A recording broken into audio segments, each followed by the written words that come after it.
Ushobora kuba uryama muri iki gihe ugasanga uryama amasaha ari munsi y'5 cyangwa se munsi y'amasaha 6, ariko se nibura wajya wibaza ingaruka bigufiteho ku bwonko bwawe cyangwa se ku mikorere y'umubiri wawe.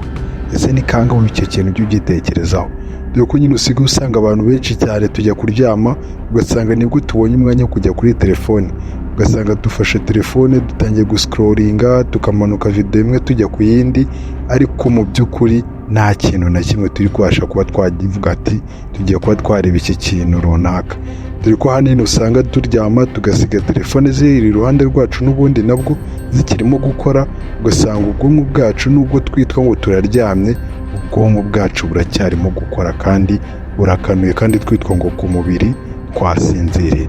Ariko se nibura ujye wibaza ikintu cyangwa se ingaruka ibi bintu bifite ku bwonko bwawe ndetse n'umubiri wawe mu gihe gito cyane kiri imbere kigiye kuza. Ibyo bintu ujye ubyibazaho. Niba rero nawe ushobora kuba wakicara ukibaza icyo kibazo, ati ese nubwo ndyama amasaha angana gutya, dore ko nubwo ndi gukora iki kiganiro aya masaha hari umuntu uri kubasha kuba yanyumva ubu ngubu turi kuvugana nibura ari nka saa 9 z'ijoro cyangwa se mu masaha 10 za mu gitondo, atigeze abasha kuryama, ahubwo avuga ati ubu ngubu ngiye kwita nshyirase telefone mbone kuryama. Ibi bintu byose n'ubundi twagiye tubikura mu gitabo cyanditswe n'uwitwa Matthew Walker. Uyu nguyu akaba ari umushakashatsi mu bijyanye n'imikorere y'ubwonko ndetse n'imitsi yo mu mubiri byose muri rusange. Uyu nguyu akaba yigisha muri University yo muri California Berkeley. Uyu nguyu ndetse akaba yaranditse igitabo cyiswe ati kubera iki turyama, Why We Sleep. Laligo King Size Superform, igisubizo kuri ba bagabo bose bafite ikibazo kijyanye n'akanyabugabo. Ese kuri wewe ushobora kuba ufite igitsina kikunanira mu gihe ugiye kuhatera akabariro kikaba gicika intege, ndetse ukaba nawe ufite igitsina kigutera ipfunwe kubera ingano yacyo? Iyi nta yindi ni Laligo King Size Superform igomba kubigufashamo. Iyi Laligo King Size Superform ikindi kandi ifasha babandi bakeneye kuba bakongera umubare w'intangangabo zabo, babandi bafite intanga zabaye ibihuhwe. Dukeneye dusange hano mu mujyi kuri Shike, cyangwa se uduhamagare kuri izo nimero ziri hejuru yawe. Ubuzima buzira umuze, murakaza neza. Iki gitabo rero nicyo tugiye kuba twagenderaho muri iki kiganiro cyacu, tukabasha kuba twakwereka bimwe mu bintu bimwe bishobora kuzakwangiza vuba aha ngaha bidatinze, uramuka udahinduye uburyo ki waryamagamo cyangwa se wongera amasaha wabashaga kuba waryama. Nibura uvuga ati ngiye kujya ndyama kare kugira ngo nze kubasha gukuramo esheke y'amasaha naryamaga, cyangwa se uvuga ati nzajya ndyama amasaha ya n'aya nongere mbyuka aya masaha. Kuyikubitira ubundi bakubwira ko muri iki gitabo ubundi iyo umuntu aryama amasaha adakwiriye cyangwa se aryama amasaha ari munsi y'5, usanga nyine nibura ikintu cya mbere agomba kwita ahura nacyo, agomba kuzitahura n'ikibazo cyo gutangira kujya yibagirwa, akarwara indwara yitwa amnesia. Iyi ni indwara rwose hamwe uba usanga ubwonko bwawe nyine bwarabaye nk'aho ari nka message cyangwa se kakumba ka message muri telefone yawe. Iyo kamaze kuzura ukuntu bigenda, ntago message nshyashya uba ukizakira, cyangwa se nta nibwo uba rwose uba ari ikindi kintu uba ugomba kwakira mu bwonko bwawe. Rero naho ngaho nabwo mu bwonko bwawe mu gace gashinzwe kuba kabika amakuru runaka, nabwo nta kintu kaba kacyakira, ahubwo ubusigara umuntu akubwira ikintu kigacaho gutyo gusa, hanyuma ubundi yazakubwira ati ese iki kintu ko byagenze gutya na gutya kutagikoze, ugasanga ibyo bintu ntabwo ubyibuka kubera ko ubwonko bwawe bwamaze kuba bwagira bwananirwa, nta kindi kintu bukeneye kuba bwakakira muri ako kanya. Kandi ikindi kuba waryama ayo masaha makeya cyane mu ijoro atuma nyine umubiri wawe noneho wivumbura, ugatangira kujya ukora noneho ibinyabutabire cyangwa se amaproteine noneho y'uburozi ku bwonko bwawe ndetse n'umubiri wawe, ariyo yitwa beta amyloid. Aya ngaya akaba ari amaproteine n'ubundi atuma urwara n'iyindi ndwara noneho yitwa Alzheimer. Iyi ngiyi akaba ari indwara nayo ibasha kuba yafata agace kamwe ko mu bwonko. Ubundi mu busanzwe mu ijoro nyine iyo turyamye, ubundi abantu ikintu kibaho mu bwonko bwacu, habaho ikintu kimeze nk'aho aba ari amasuku agiye kuba yakorerwa mu bwonko. Muri iki gihe noneho iyo hari kuba hakorwa ayo masuku, nibwo noneho bya bintu byose biri mu bwonko byitwa beta amyloid bishobora kuba nyine byava mu gace ko mu bwonko gashinzwe kuba kakontorora mu bijyanye no kuba byakora proteine, nibwo noneho ibi bintu bibasha byose kuba byasohokamo.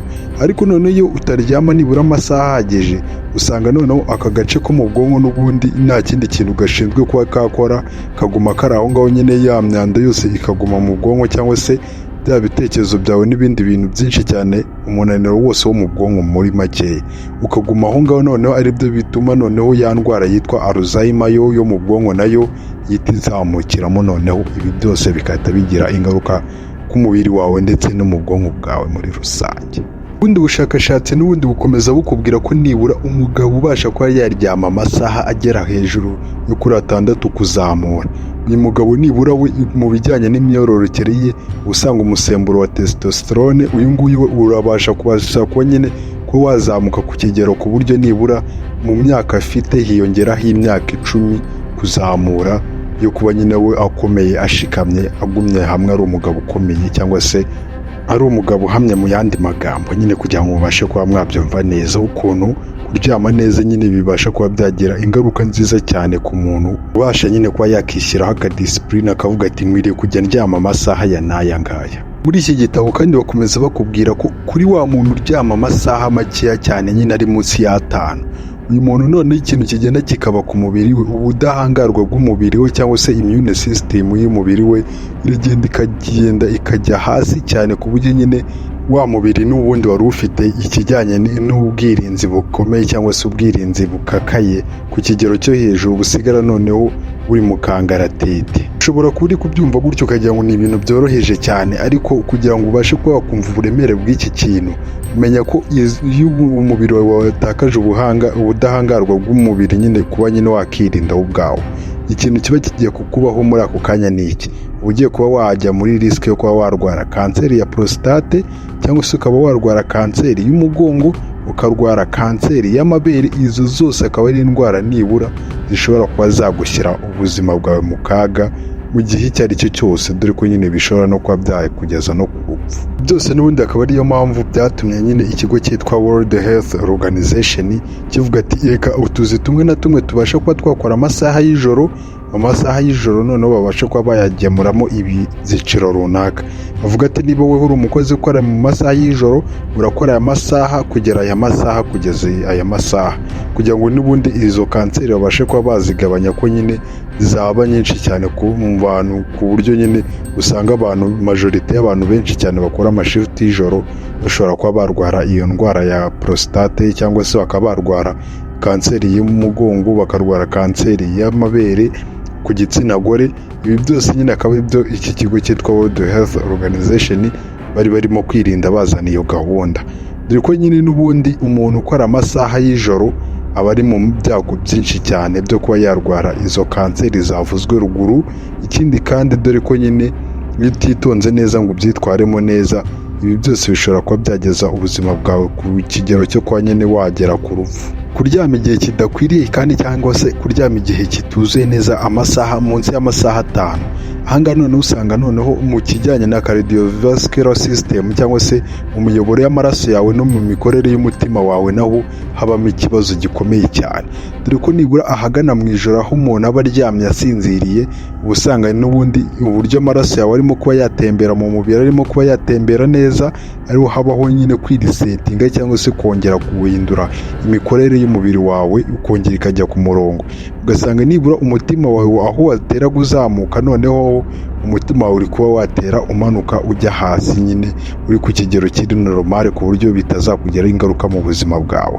Noneho iyo utaryama noneho ya masaha ku buryo uryama amasaha ahagije, umutima wawe utangira kujya utera uzamuka, cyangwa se bikaba byagutera ikibazo cyo kuba warwara umutima, cyangwa se ugasanga mu minsi iri imbere cyangwa se mu gihe cya hafi cyane utangiye kuba warwara indwara zirimo nka stroke.